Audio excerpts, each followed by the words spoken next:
Bismillahirrahmanirrahim. Assalamualaikum warahmatullahi wabarakatuh. Alhamdulillah, wassalatu wassalamu ala Rasulillah wa ala alihi wa ashabihi wa man tabi'ahum. Amma ba'd. Kita awali dengan doa menuntut ilmu. Kami Bismillahirrahmanirrahim.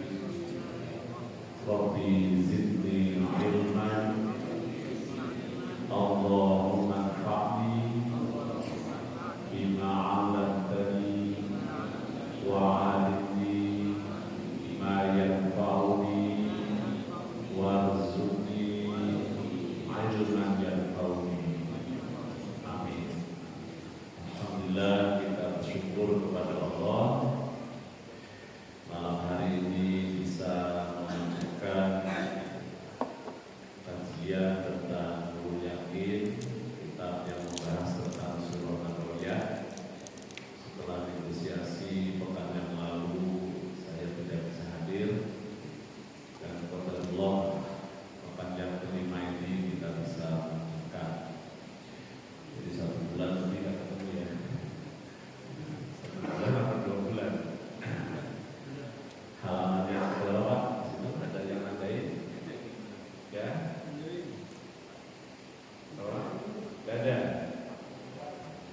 Ada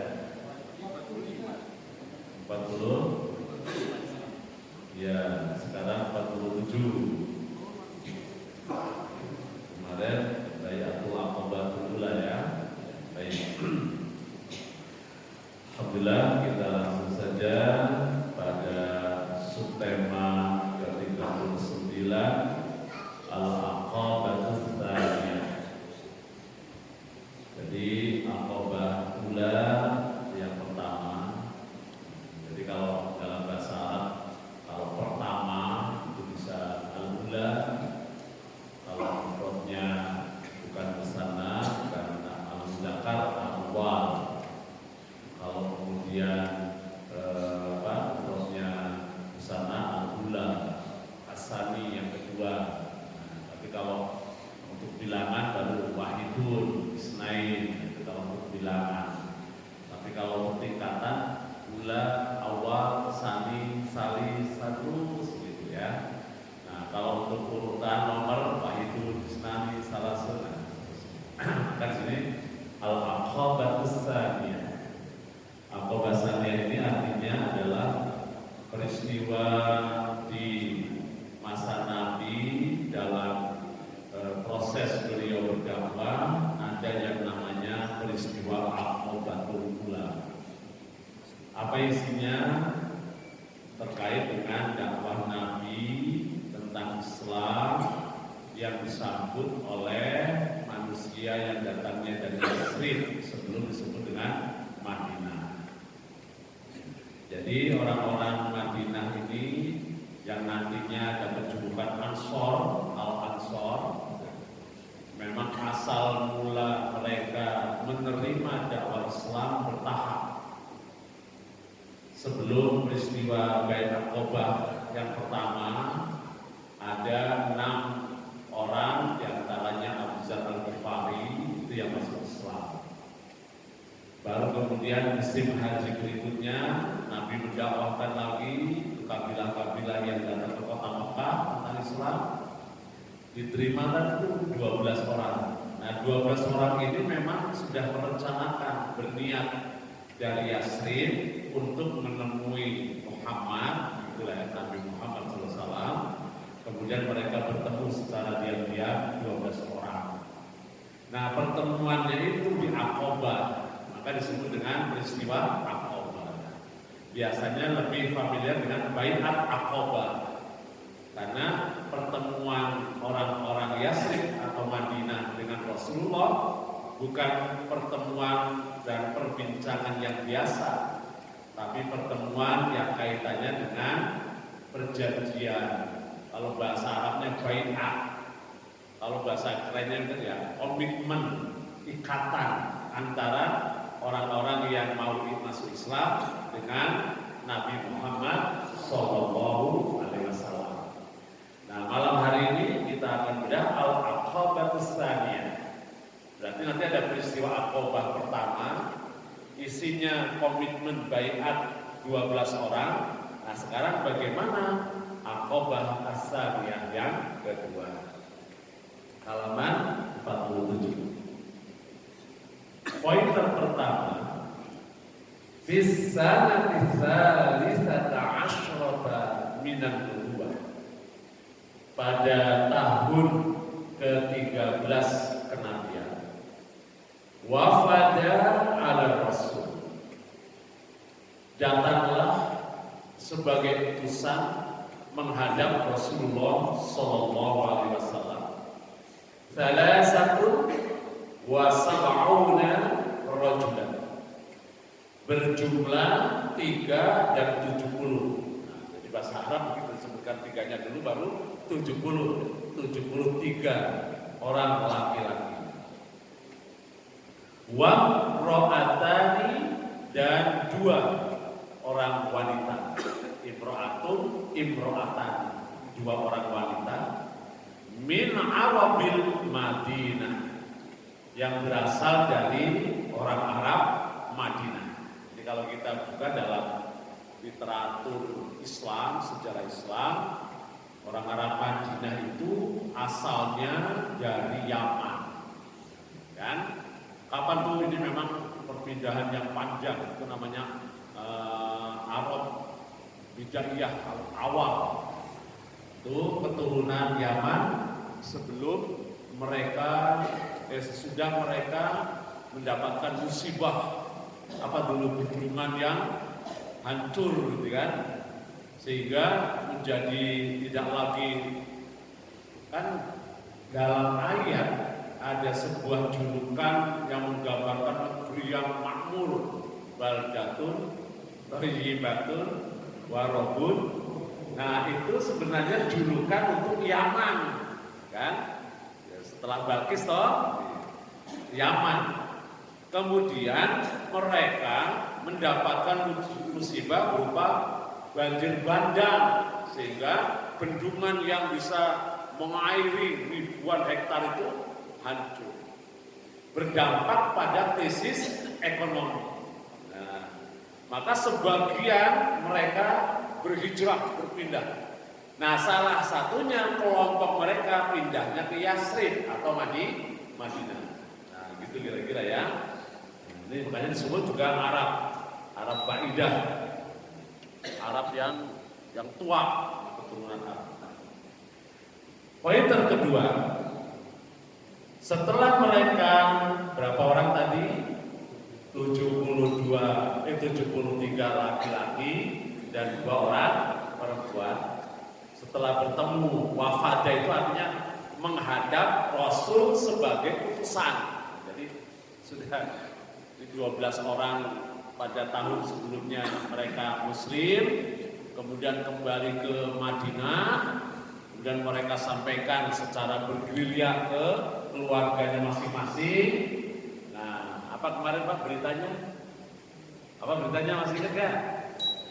Jadi apa kata orang Yahudi akan datangnya Nabi akhir zaman sekarang sudah terjawab. Di mana itu? Di kota Mekah ada seorang laki-laki yang mengaku Nabi. Jadi berita akan datangnya Nabi lebih viral di Madinah dibanding di kota Mekah. Kenapa? Ayo kenapa? Jangan tanya di AI. Jangan tanya di AI betul jawabannya. Kalau anak-anak sekarang yang pakai Android AI ya. Kenapa? Karena berita tentang Nabi Muhammad itu sangat masyhur dalam kitab orang-orang Yahudi dan Nasrani, atau sangat masyhur dalam perjanjian lama dan perjanjian baru, kira-kira gitu. Nah, yang membawa berita itu adalah orang-orang Yahudi, karena komunitas Yahudi setelah mereka di bumi hanguskan oleh tentara yang menghancurkan Palestina, mereka berdiaspora, menyebar Nah, salah satunya juga pindahnya ke mana? Ke Yasrib Madinah. Karena dalam kitab mereka perjanjian lama dan perjanjian baru, Nabi akhir zaman itu akan diutus oleh Allah di daerah yang banyak tumbuh kebun kurma. Nah, diteliti oleh mereka, ternyata tanah daerah yang paling banyak tumbuh kebun kurma adalah wilayah Madinah, Yasrib. Nah, disitulah orang Yahudi, di samping mereka mengharap kedatangan Nabi akhir zaman, mereka juga ingin membangun ekonomi baru di kota Yasrib. Maka terkenal sebelum Nabi hijrah ke Madinah itu 3 kelompok Yahudi yang sangat dominan, Bani Nadir, Bani Kainuqa, Bani Quraisyah. Nah, mereka lah yang memviralkan akan ada Nabi akhir zaman, akan ada Nabi akhir zaman, begitu kan? Nah, kemudian karena berita yang viral, ketika 6 orang pertama masuk Islam, mereka kabarkan, sudah ada nabinya, di mana? Di kota Makkah, begitu kan? Kami sudah beriman. Dakwah. Datang tuh tahun berikutnya, Aqabah pertama, 12 orang. Nah, mereka sudah di briefing itu, nanti ketemu Nabi di sini, sudah dikomunikasikan akan apa? Masuk Islam, ya. Waktu pertama sudah disebut alasannya, jangan sampai kita didahului oleh Yahudi masuk Islamnya, kita duluan. Nah, kira-kira begitu alasan awalnya. Nah, begitu pula nih pada tahun ke-13 kenabian tadi. 73 laki-laki dan 2 perempuan ini juga wafada. Jadi sebagai utusan yang memang sudah direkomendasikan nih ketemu Nabi. Di mana? Di Aqabah yang kedua. Nah, jadi begitu kira-kira. Jadi viral tentang akan adanya Nabi akhir zaman lebih terkenal di mana? Di Mekah atau di Madinah? Madinah. Siapa yang membawa beritanya?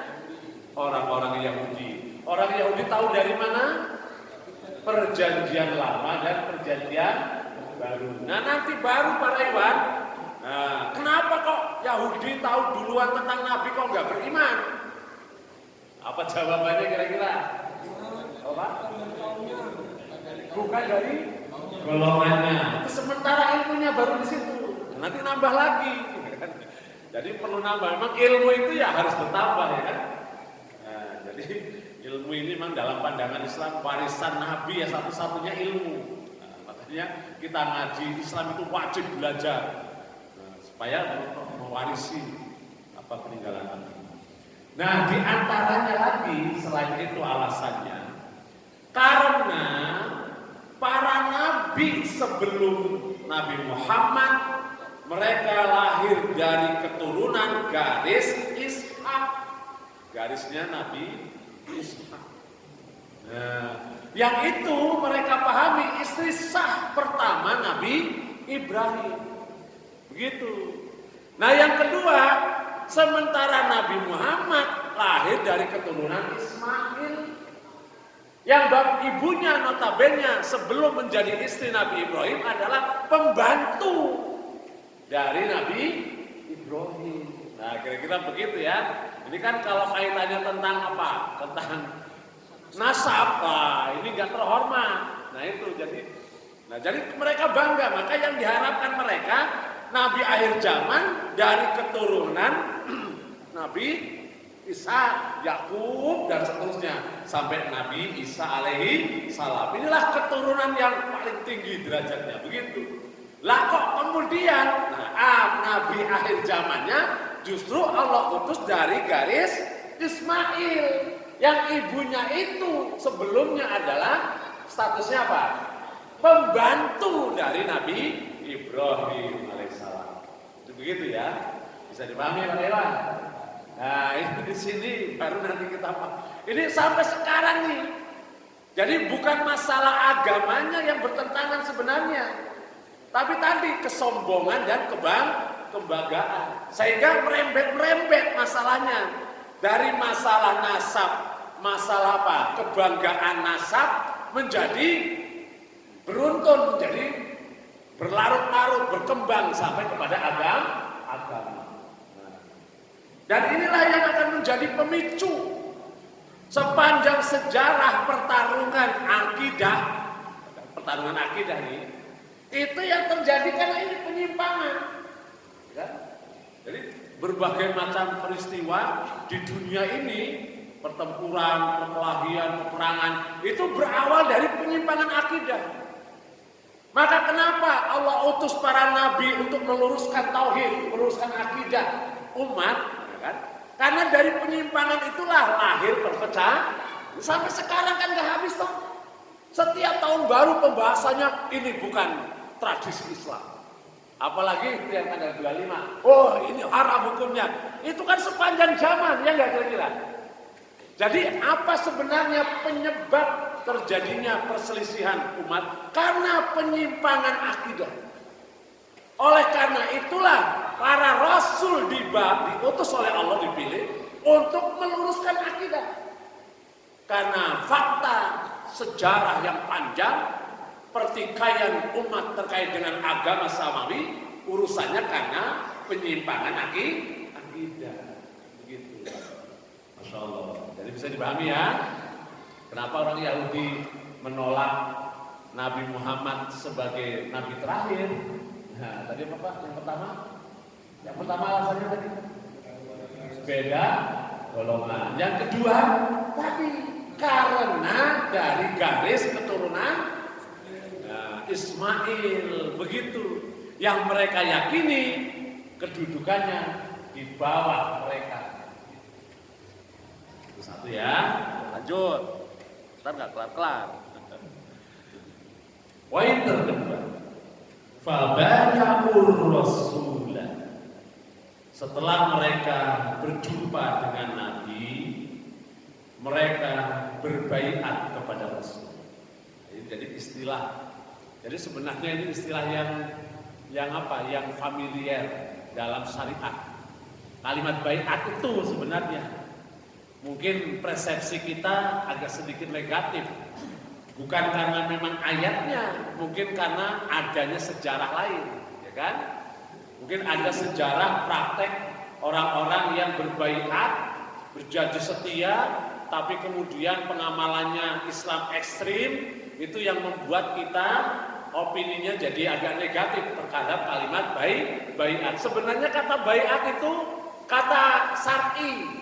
Al-Quran menyebutkan innal ladzina yubayyi'unaka innama yubayyi'una Allah yadullahi fawqa aydihim faman nakasa fa innama yanqusu ala nafsihi. Dan seterusnya itu surat Al-Fat ayat yang ke-10. Sesungguhnya orang-orang yang berbaiat kepadamu, gini bicara ini. Wahai Muhammad, sesungguhnya orang-orang yang berbaiat kepadamu, wahai Muhammad, sejatinya mereka berbaiat kepada Allah. Begitu. Yadullahi fawqa aydihim. Tangan Allah di atas tangan mereka. Nah, ini kalau dibahas dalam perspektif akidah, ini dalam teologi ini jadi pembahasan. Jadi kalau disebut tangan Allah itu sudah bermakna apa? Tamsil, menyerupakan Allah dengan makhluk, kan begitu kan? Kira-kira perdebatan teologi. Maka kalau kita lihat dalam sejarah, nih orang-orang yang masuk Islam, mereka berjabat tangan dengan Nabi, memang berjabat tangan. Ketika mereka mengatakan asyhadu alla ilaha illallah wa asyhadu annaka muhammadar rasulullah, gitu kan? Bayatuka ala ta'at, memang berjabat tangan. Kecuali wanita-wanita yang masuk Islam, mereka tidak berjabat tangan. Itu namanya janji setia. Nah, kalau sekarang kan sumpah jabatan, tapi nggak pakai jabatan, nggak pakai jabat tangan kan? Pakai Al-Quran dipasang. Nah, di atas kepalanya. Nah, itu juga baiat sebenarnya. Kalau bahasa kitanya ya apa ya? Komitmen ya, janji setia kan? Jadi baiat itu ya janji setia, komitmen. Nah, jadi kalimat yang begitu familiar. Coba baca lagi dalam surat At-Taubah ayat yang ke-111. Innallaha ashtara minal mu'minina anfusahum wa amwalahum bi anna lahumul jannah. Ini pernyataan. Sesungguhnya Allah telah membeli dari orang-orang yang beriman diri dan harta mereka dengan surga. Nah, apa komitmen jual beli itu? Yuqatiluna fi sabilillah. Mereka siap berjihad di jalan Allah. Fayaktuluna wa yuqtalun. Sehingga apa? Konsekuensi baiat mereka untuk berjihad jalan Allah, kadang mereka membunuh, kadang mereka terbunuh. Wa'dan alaihi haqqan. Jadi perjanjian baiat itu adalah janji yang benar dari Allah. Fit Taurat wal Injil wal Quran. Disebutkan perjanjian itu ternyata tidak hanya baiat itu ternyata tidak hanya pada masa Nabi. Dulu kaum Hawari, tahu Hawari ya? Pengikut setianya Nabi Isa pun begitu. Kama qala Hawariyuna, nahnu ansarullah. Nah, maka kemudian apa?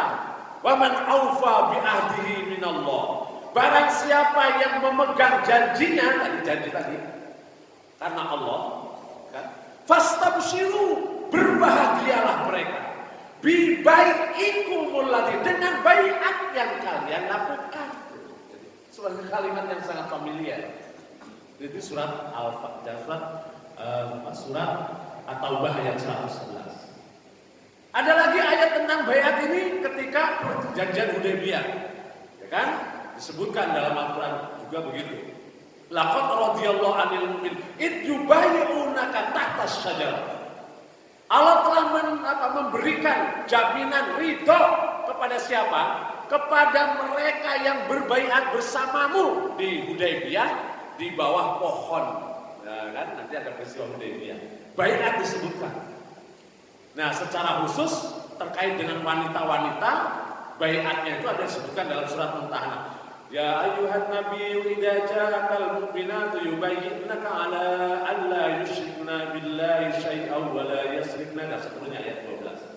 Wahai Nabi, jika datang wanita-wanita menghadapmu untuk berbaiat, kapan itu peristiwanya?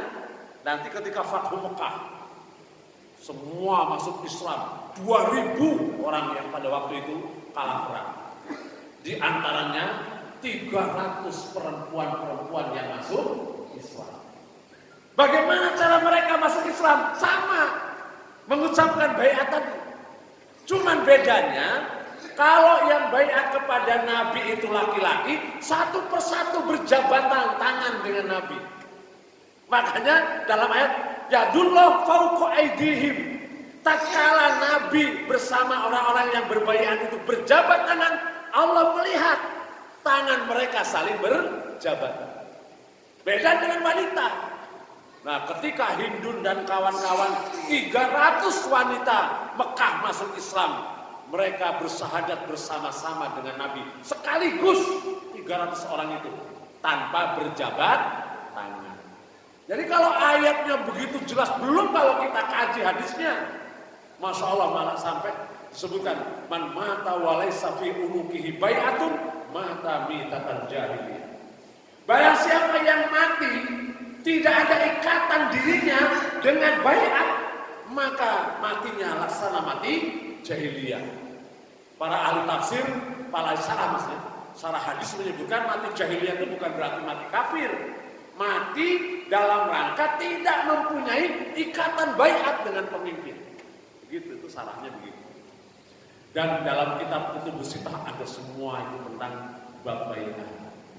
Jadi saya menyampaikan di sini bahwa kata baiat itu sebenarnya kalimat syar'i yang kita tidak boleh berpersepsi negatif karena adanya kasus untuk beberapa kelompok. Seperti halnya begini, kata Hizbullah. Kata Hizbullah itu ayat.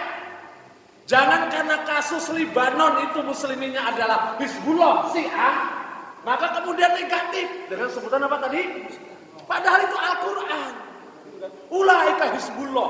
Mereka itulah orang-orang yang berpihak di jalan Allah. Radhiyallahu anhum wa radwan. Allah ridho kepada mereka, mereka pun ridho kepada Allah. Ulaika humul ghalibun. Mereka lah kelompok yang pasti menang. Nah, jadi Al-Quran menyebut Hizbullah.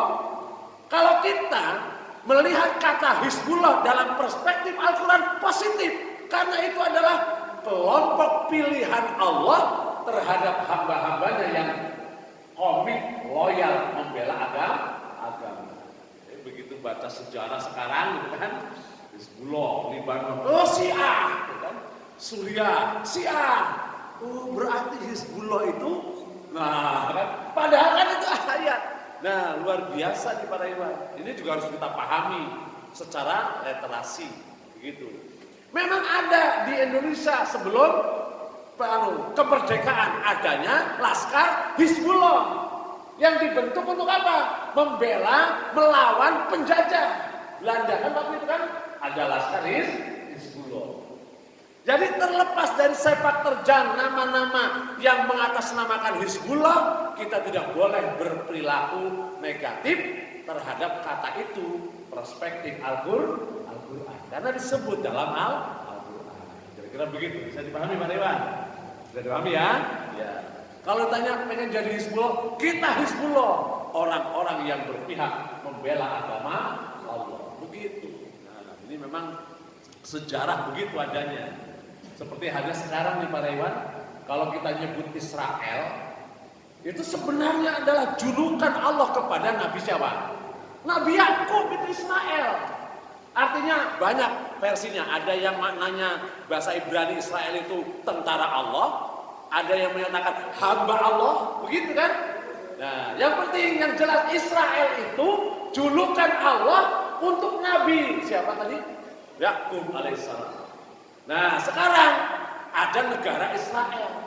Yang jahat bukan negara-negaranya. Yang jahat itu adalah organisasi Israel yang disebut dengan Zionis. Nah, Zionis Israel itulah yang Masya Allah gitu kan. Jadi kalau menyebut kelompok yang jahat ini ya Zionis Israel. Yang sekarang ambisi menghabisi Muslim Palestina adalah gerakan Zionis Israel. Karena memang ada juga kelompok Yahudi yang memang tidak masuk dalam kelompok ini, mereka netral, ada juga begitu. Nah, baik, kita lanjutkan. Jadi berkembang nih pembahasannya ya. Fabaya'u, maka mereka yang 73 laki-laki dan 2 perempuan dari Yasrib tadi berbaiat kepada Rasulullah. Indal Aqabatis Saniyah, tempatnya di Aqabah. Maka ini disebut dengan peristiwa Aqabah Saniyah yang kedua. Ala ayya'budullah. Mereka berbaiat kepada Nabi. Apa isi perjanjiannya? Mereka tidak akan menyembah. Mereka akan menyembah hanya kepada Allah Subhanahu wa ta'ala. Nah, coba nih. Jadi kalau mereka berjanji kepada Nabi saat baiat hanya akan menyembah Allah Subhanahu wa ta'ala. Itu artinya apa para ikhwan? Apa artinya? Baiat betul berjanji. Artinya untuk menyembah Allah saja berarti mentauhidkan Allah. Begitu ya. Jadi ini kaitannya menyembah. Kalau kaitannya menyembah berarti kaitannya ibadah. Kalau kaitannya ibadah berarti ini biasanya nih kalau dalam kajian-kajian mutaakhirin itu disebut dengan tauhid uluhiyah. Kan? Tauhid uluhiyah itu artinya tauhid yang hanya mengesahkan Allah dalam ibadah. Innas sholati wa nusuki wa mahyaya wa mamati lillahi rabbil alamin. Jadi janjinya itu ya hanya akan menyembah kepada Allah. Maka orang-orang yang datang kepada Nabi itu mau baiat ditanya dulu, Anda musyrik atau tidak? Nah, kalau musyrik buang kemusyrikannya. Anda punya jimat enggak? Punya jimat, buang jimatnya. Begitu. Anda punya sosok enggak? Buang dulu. Nah, sosoknya kan. Punya pelor. Punya pelor biar kembar, punya keris, macam-macam mantra. Atau mungkin punya pelaris, punya apa? Nah, macam-macam. Hilangkan. Karena untuk berbaiat kepada Nabi tadi, pertama semata-mata hanya beribadah kepada Allah. Begitu, Masya Allah. Bisa dipahami Pak Iwan? Nah, bicara ibadah kepada Allah berarti bicara tentang tauhid uluhiyah. Kalau mau dibagi-bagi Di zaman Nabi dan para sahabat nggak ada pembagian tentang tadi tauhid rububiyah, tauhid uluhiyah, tauhid asma, nggak ada yang begitu. Yang ada apa? Walillahil asmaul husna, bagi Allah punya nama-nama yang baik. Kata Nabi 99 nama, nggak perlu dibahas, dihafalin, dibuat untuk doa. Fad'uhu biha. Karena kata Allah, dengan nama-nama Allah berdoalah Anda sebagai wasilah untuk meminta kepada Allah. Jadi nggak jadi masalah. Yang menjadi keyakinan Allah itu punya nama-nama yang baik. Nama-nama yang baik itu sebaiknya kita hafal karena menjadi wasilah untuk doa. Dan begitu kira-kira. Maka dulu mah gampang, ada ayatnya, yakini, mantap, asmaul husna. Ar-Rahman, Ar-Rahim, Al-Malik, Al-Qudus, As-Salam, Al-Mu'min. Yang penting hafal, dipraktekkan untuk doa. Nggak terjebak dalam debatable. Apa ada asma Nabi? Apakah lebih dari itu? Sudah kata Nabi, 99 ya 99. Adapun sisanya ada dalam Al-Quran lebih, nggak usah dibahas. Begitu saja. Kan enak kira-kira. Nah tadi anta'budullah, menyembah ya hanya kepada Allah. Kenapa? La ilaha illallah. Kan menyembahnya kepada, artinya bicara tauhid, mengesahkan Allah. Ya kan? Kalau kita beriman kepada Allah tapi juga meyakini ada yang hebat selain Allah, musyrik namanya. Kan begitu. Makanya tidak ada sesembahan yang wajib disembah kecuali hanya Allah saja. Meniadakan Tuhan yang lain dan memantapkan hanya Allah yang wajib disembah. Sekarang munculnya apa? Tauhid uluhiyah. Begitu kan? Dulu mah enggak ada. Kemudian baca Alhamdulillahirabbil alamin. Rabb. Nah, apa itu Rabb? Allah yang menciptakan. Menciptakan langit, menciptakan bumi, menciptakan manusia, menciptakan matahari, menciptakan bulan, menciptakan apa lagi? Hewan, menciptakan ternak, menciptakan ikan-ikan di lautan, semua Allah tundukkan siang dan malam. Yulijul, Allah perjalankan siang dan malam. Itu namanya rububiyah. Kan jelas kan? Dulu nggak ada namanya. Yang penting akidah, yang penting tauhid. Kaitannya dengan siapa sang pencipta? Hanya Allah. Itu namanya rububiyah. Setelah Allah yang maha mencipta ini memerintahkan untuk disembah, ya kita ibadah. Itu namanya uluhiyah. Kalau kita minta perlindungan kepada Allah, ya sebaiknya menggunakan asmaul husna, nama-nama Allah. Itulah tauhid asma wa sifat. Nah, kalau dulu kan praktis toh, ada amalkan, laksanakan. Lanjut, itu yang pertama ya. Wala yusriku bihi syai'an. Isi bayat yang kedua, mereka setelah itu tidak akan berlaku syirik dengan sesuatu pun kepada Allah. Wa ayyamna'ur rasul idza hajara ilaihim. Dan mereka berjanji akan membela Nabi apabila Nabi berhijrah berpindah ke tempat mereka. Jadi komitmen bayat yang ketiga adalah tenang Nabi, saya lindungi Anda setelah saya masuk Islam. Saya bela Anda ketika saya sudah masuk Islam. Saya akan mencintai Anda melebihi cinta saya kepada anak dan istri saya. Saya akan korbankan harta, jiwa saya untuk membela Anda. Nah, kira-kira isinya begitu. Masya Allah, ini kan luar biasa nih para ibadah. Nah, itu isi bayatnya, 3 minimal. Coba diulang. Peristiwa Aqabah kedua tahun berapa tadi? 13. Siapa? Ada berapa yang masuk Islam kalangan laki-lakinya? 73. Kalangan perempuannya? Nah, setelah ketemu dengan Rasul ngapain mereka? Berbayat. Apa isi bayatnya? Untuk ibadah hanya kepada Allah. Kedua, tidak berlaku musyrik. Ketiga, siap membela Nabi apabila Nabi hijrah ke kota Madinah. Nah, ini kan menggambarkan isyarat-isyarat nih bahwa Nabi suatu saat bisa saja hijrah. Kenapa? Karena di kota Mekah dakwahnya nggak kondusif, situasinya tidak kondusif, sikap sosialnya juga tidak kondusif. Bisa jadi nih sudah 6 masuk Islam, tahun berikutnya 12 masuk Islam, kemudian tahun berikutnya 75. Ini bisa jadi. Nah kan logis saja sebenarnya. Kalau Nabi bisa saja nanti hijrah ke kota Madinah. Kenapa? Karena dakwah sudah 13 tahun di kota Mekah. Hanya itu saja stagnan dakwahnya. Tapi justru terbuka kesempatan dakwah itu di Yasrib atau di Madinah. Di syaratnya. Yang ke berapa? Kisahnya nih. Kisahnya berapa? Oh masih lama ya. Nah, yang ketiga, summa akhraju, kemudian mereka keluar. Summa akhraju isna asyara naqiban minhum. Kemudian Nabi mengeluarkan dari mereka akhraju 12. Kemudian Nabi membagi mereka menjadi 12 kelompok. Faqala lahumur rasul, kemudian Rasul sallallahu alaihi wasallam berkata kepada mereka, antum wukala'u ala qaumikum bima fihim. Anda adalah wakil-wakil saya atas kaum kalian di tengah-tengah mereka.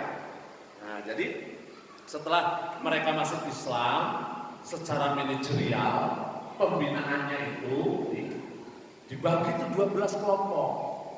Ini kelompok Anda amirnya, 12 kelompok Anda amirnya, 12 kelompok Anda amirnya.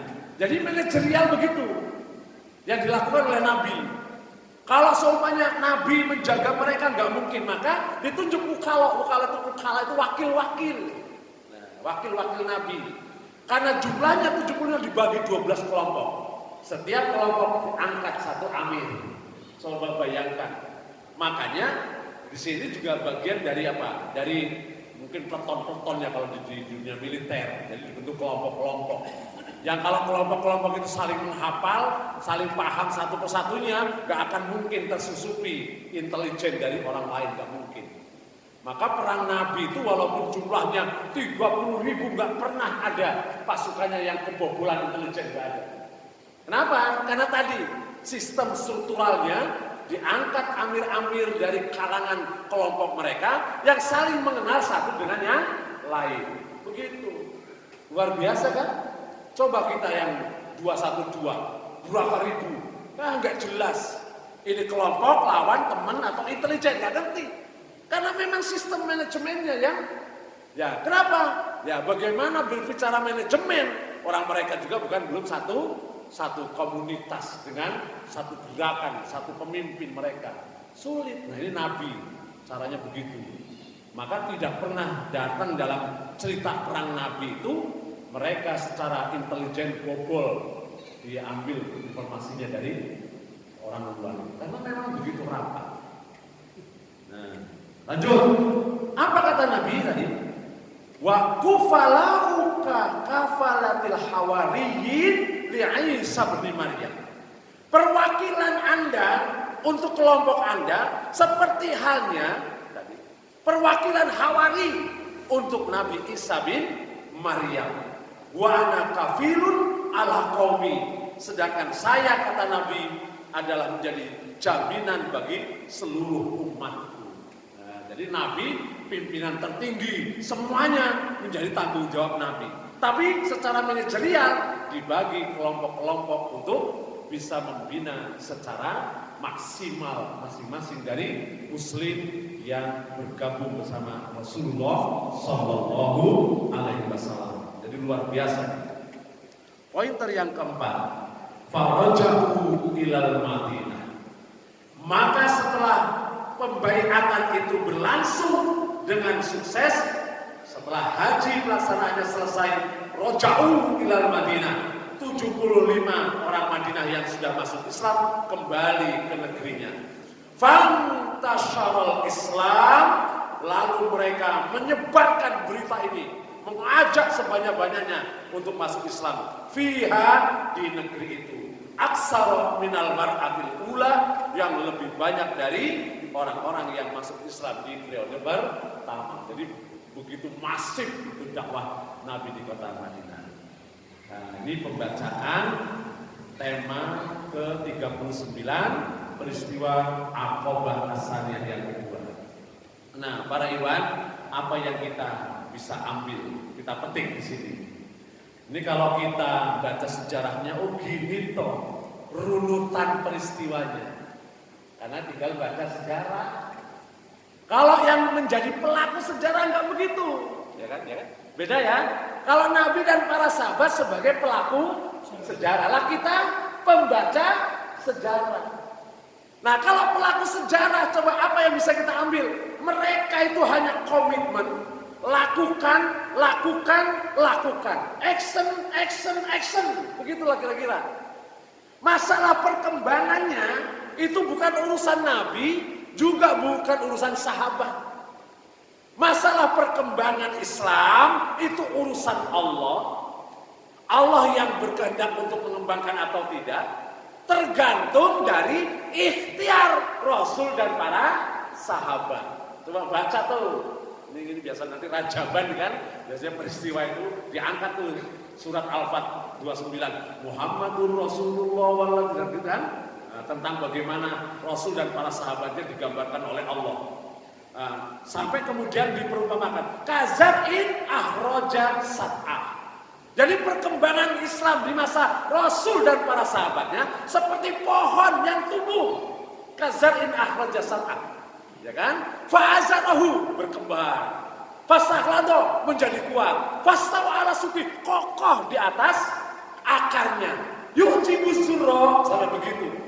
Nah, yang menanam, yang mendakwahkan Nabi dan para sahabat nggak pernah menduga akan seperti itu perkembangannya. Yujibu surro liyahidu bihimul kufar. Karena pesatnya tadi dakwah di Mekah stagnan. Hanya itu saja bilangannya di atas 100 orang. Ternyata hanya 3 tahun berturut-turut, berapa tadi? 75. Sebelumnya 12, berarti berapa? Berapa? 87. Sebelumnya 6. Berapa? 90. Tuh, hanya 3 tahun. Oh, Masya Allah. Jadi Rasul mah nggak putus asa. Amal, action. Begitu kira-kira. Ya kan? Masya Allah. Jadi Islam itu sebenarnya sudah sempurna, tinggal laksanakan amal soleh. Cuman kadang-kadang logika kita itu lebih dikedepankan, begitu ya. Maka orang yang beriman terkait akidah biasanya itu penyakitnya ada 2. Pertama adalah TBC, apa itu? TBC, tahayul, bid'ah dan khurafat. Yang kedua subhat. Apa itu subhat? Subhat itu segala sesuatu yang meragukan. Apa itu datangnya dari orang kafir, atau datangnya dari pikiran sendiri, atau dari apa? Dari perang pemikiran yang diserang oleh orang-orang kafir. Jadi kita muncul, apa iya? Kalau begini apa iya?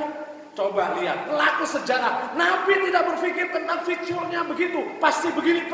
Yang ada ayat, praktekkan, amalkan. Ada ayat, praktekkan, amalkan. Coba nih orang-orang Yasrib, nggak perlu dia banyak belajar tentang syariat dulu. Dia yakin, dia Nabi, dia baiat, masuk Islam, laksanakan. Sudah janji, saya bela Anda apapun yang Anda kerjakan. Begitu. Siapa yang menumbuhkan? Allah yang menggambarkan Islam itu seperti pohon. Adakah peran petani dalam pohon? Ada. Paling hanya menanam benih, ya toh? Tapi siapa yang menumbuhkan?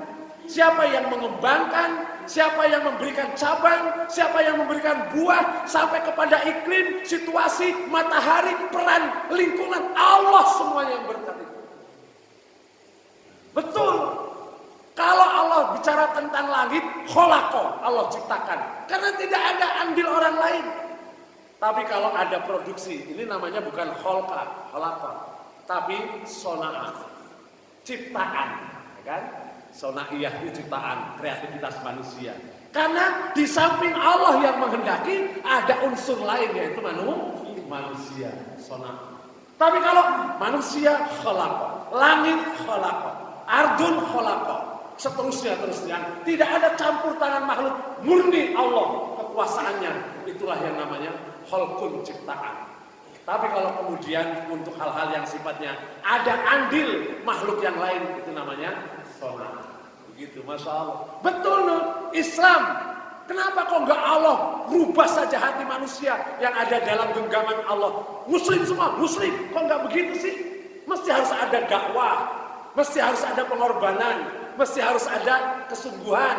Itulah sunnatullah yang sudah berjalan bersama para nabi dan rasul sebelum Nabi Muhammad Sallallahu Alaihi Wasallam. Kita juga mestinya begitu, ya kan? Sudah yakini saja. Sholat, rapat, lurus, nggak usah dilogikakan. Sami'na wa ata'na, begitulah kira-kira. Nah, karena memang itu yang dilakukan para sahabat. Sekarang saja muncul tauhid ini toh. Dulu mah nggak ada, ayatnya begini, plak. Oh ini rububiyah Allah. Nih ibadah, inna sholati wa nusuki wa mahyaya. Sekarang namanya uluhiyah, kan begitu kan? Asmaul husna dibahas. Oh apa aja. Dulu mah nggak ada. Bismillah laksanakan. Coba ayatnya. Kalau pengen jadi khalifah, logikanya kan semua bersatu. Negara-negara muslim bersatu. Ayatnya nggak begitu.